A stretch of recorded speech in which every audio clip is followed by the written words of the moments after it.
สาดแล้ว เอาไอ้อุทัย อ๋อมันคือไปไวครับเขาย่อมันอย่างนี้อ่ะ เอาไหมอยู่ไหม ไปเลยอ่ะมัน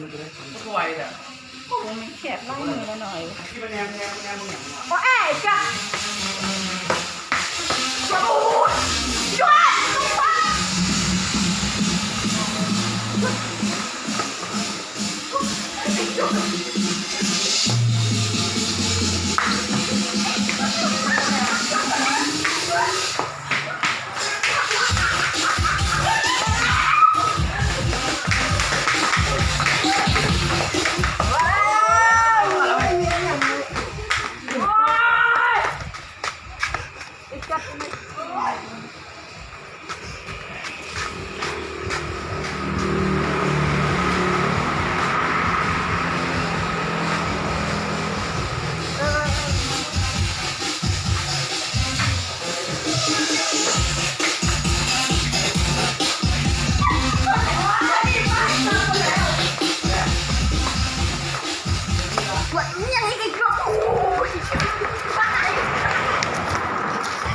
เอาไม่อยากไปจอดดิจ้ะ